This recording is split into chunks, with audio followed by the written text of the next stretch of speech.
Ho, ho, ho! Jaunumi studijā. Jūtos kā Ziemassvētkos. Čau visiem!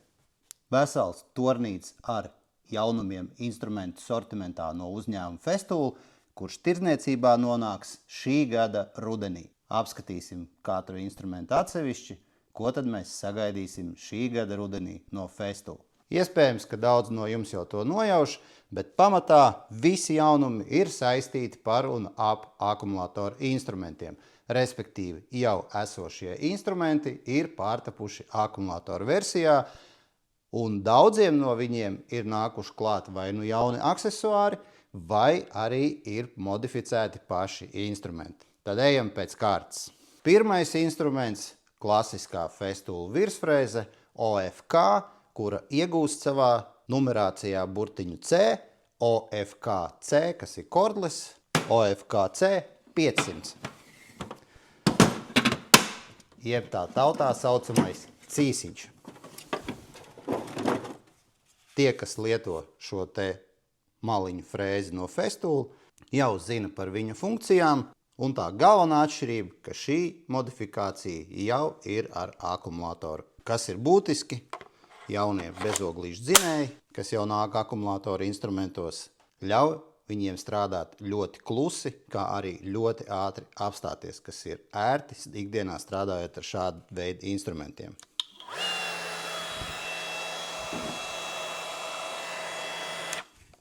Kā arī būtiskākais jauninājums šim te OFK-C 500 aizmugurē ir 6-pakāpju ātruma regulācija.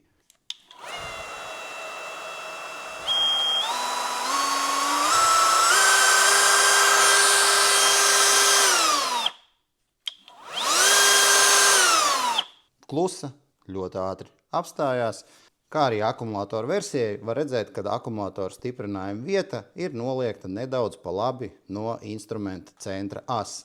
Tas nozīmē, ka uzliekot akumulātoru, viss svars tiek izcentrēts tieši pa vidu instrumentam, tādējādi jums ir ērti strādāt un vadīt pa materiālu malu. Svars jums neliec šo instrumentu uz vienu vai uz otru pusi.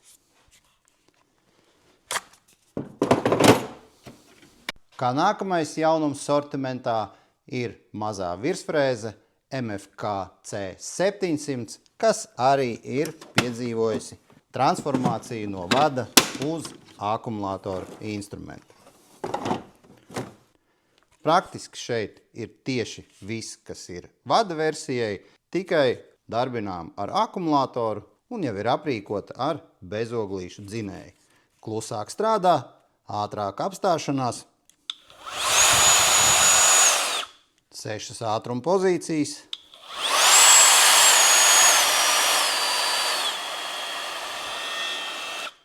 Tieši tāpat kā 500. frēzē, arī šai, kā redzat, akumulātora novietne ir nedaudz izvirzīta pa labi pret instrumenta asi. Tādējādi visu svaru, kas rodas darbā ar akumulātoru, centrējot tieši uz instrumenta vidu.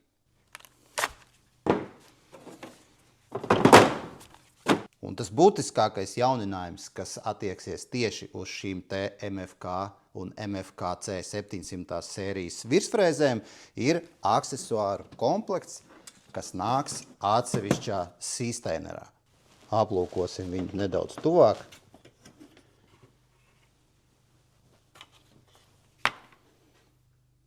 Kā redzat, te ir praktiski viss, kas ir vajadzīgs meistaram, kurš ikdienā strādā ar mēbeļu vai galdniecības darbiem. Piemēram, paralēlā vadotne, kas ir absolūti unificēta un der no 10-10 virsfrēzes, putekļu atsūkšanas adapteri dažādām darbībām.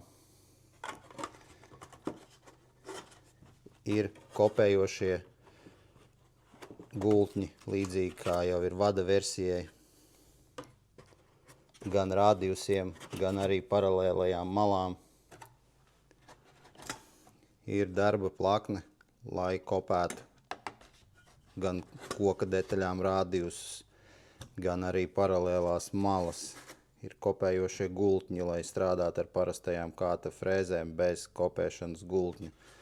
Es pat varētu teikt, ka šī virsfrēze principā ir absolūts universāls instruments, kas aizstāja lielāko daļu darbu, kas saistīta ar mēbeļu izgatavošanu vai dažādu galdniecības produktu izgatavošanu. Ja neskaita tur kaut kādas lielās kāpnes, lielie frēzējumi, kur ir vajadzīgas lielas jaudas, piemēram, kaut kādu LED profilu frēzēšanai, dažādu mēbeļu rokturu frēzēšanai, šis instruments kopā ar šo te aksesuāru komplektu pilnībā noseks jums visas vajadzības, kas jums ikdienā ir nepieciešams strādājot no rokas ar virsfrēzi. Tā funkcionalitāte šim instrumentam ir tik milzīga, ka pa viņu varētu uztaisīt pat atsevišķu video. Ja tev interesē, ierakst komentārā, uztaisīšu atsevišķu video, kurā izstāstīšu par katrām no šīm te pamatnēm, pēdām, ar ko viņas atšķirās viena no otras, visas paralēlās vadotnes, kas nāk, respektīvi visu, kas nāk šajā setā iekšā, uztaisīšu atsevišķu video ar viņu pielietojumu. Kā nākamais jaunums Festool sortimentā, kurš būs pieejams no šī gada rudens, ir ēveli. Taisam vaļā. Ēveli, kas darbinām ar akumulātoru. Šī ir 82. ēveli, principā identiski kāda ir vada versija. Viena no būtiskākajām atšķirībām šai ēvelei nazis vairs nedara no vada versijas ēveles. Tā kā principā šeit jau ir absolūti unikāls šis te nazis.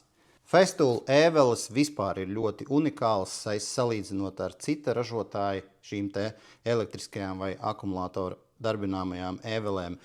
Un tā galvenā unikalitāte ir tāda, ka šīs te ēveļnazis nav novietots taisni rotējošajā cilindrā, bet viņš ir šeit zem leņķa, plus vēl pats nazis ir spirāļveida. Tas nozīmē, ka ēvelējot materiālu, viņš netiek taisni nocirsts, bet nogriezts. Attiecīgi šādā tehnoloģijā ēvelēšanas kvalitāte ir pavisam cita, kā arī ēvelējumos materiāls jūs jau varat izmantot dažādi. Ēvele strādā ļoti, ļoti klusu.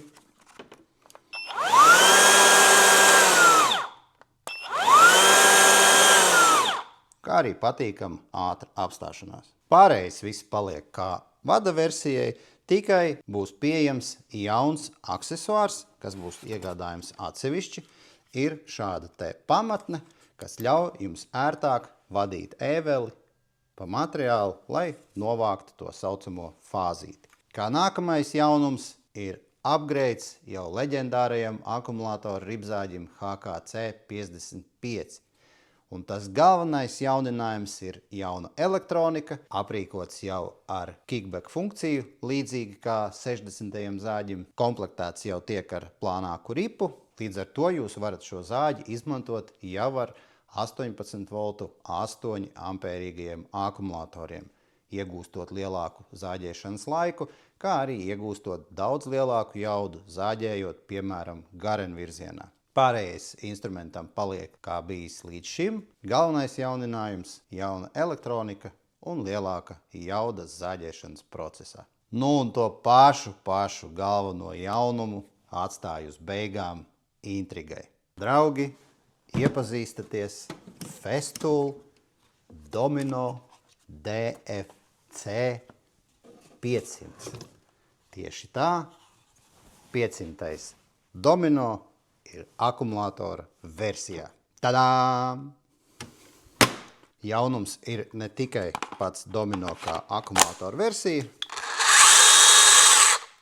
bet ir arī dažas konstrukcijas izmaiņas. Pastīsimies tūlīt salīdzināsim, kā izskatās vada versija iepriekšējiem modeļiem. Tā, noliku uz galda salīdzināšanai akumulātora versiju DFC 500 un vada versiju DF 500.